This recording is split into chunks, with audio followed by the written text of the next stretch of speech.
semuanya, perkenalkan nama saya Asalnian Halawa. Saya dari Universitas Nias, Program Studi Pendidikan Bahasa dan Sastra Indonesia. Di sini saya akan memaparkan. Baik, mari simak videonya ya. Sebelum itu, jangan lupa like, comment, and subscribe. Nah, di sini saya akan memaparkan 4 aspek keterampilan. Yang pertama, keterampilan berbahasa adalah sebuah keterampilan atau kemampuan dalam menggunakan bahasa yang meliputi yang pertama, menyimak, berbicara, membaca, dan menulis. Nah, keterampilan berbahasa terbagi menjadi 2 bagian, yaitu lisan dan tulisan. Keterampilan berbahasa secara lisan meliputi keterampilan menyimak dan berbicara. Sedangkan keterampilan berbahasa secara tulisan itu meliputi membaca dan menulis. Dan dari keempat aspek keterampilan berbahasa itu, mari kita pelajari satu persatu. Yang pertama, menyimak.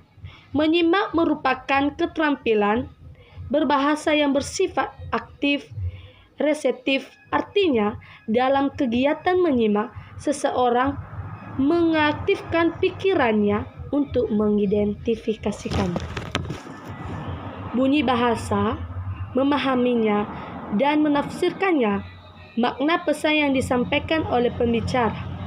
Nah, menurut Loving dan Conkle, menggolongkan jenis menyimak ke dalam 5 aspek, yaitu diskriminatif, komprehensif, terapeutik, kritikal, dan yang terakhir itu apresiatif.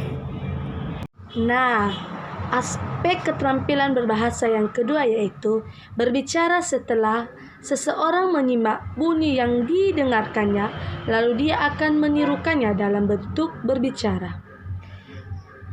Nah, keterampilan berbahasa itu merupakan sebuah keterampilan yang dimiliki seseorang untuk menyampaikan ide, perasaan maupun gagasannya kepada orang lain secara lisan. Jadi teman-teman, jenis-jenis keterampilan berbicara itu bisa berupa bercerita, berdebat, diskusi, pidato, wawancara, dan lain sebagainya. Keterampilan berbahasa yang ketiga yaitu membaca.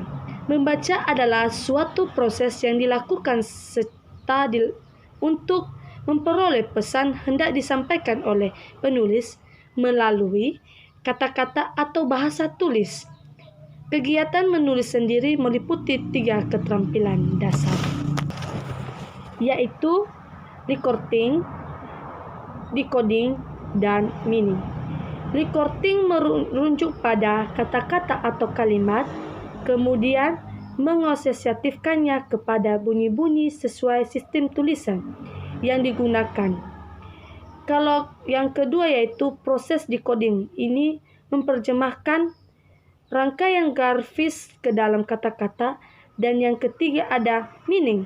Meaning merupakan proses memahami yang berlangsung tingkat pemahamannya inspiratif, kreatif, dan evaluatif. Dan aspek keterampilan yang terakhir yaitu menulis.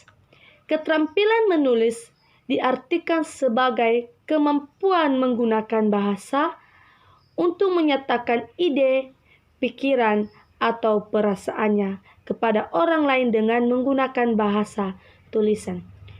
Nah, teman-teman, ada beberapa tahap dalam menulis yang harus kita perhatikan ketika kita akan menulis, yaitu menyusun rencana atau perencanaan penulisan. Yang kedua yaitu menulis draft atau pet draft. Yang ketiga yaitu memperbaiki.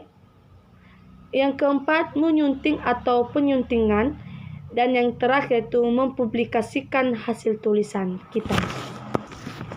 Jadi teman-teman, dalam proses komunikasi, dalam 4 aspek keterampilan berbahasa tersebut, baik lisan maupun tulisan, memiliki peran yang sangat penting dan saling berhubungan. Karena itu, hubungannya sangat erat menjadikannya pelajaran suatu jenis keterampilan yang sering meningkatkan keterampilan yang lain, misalnya pembelajaran.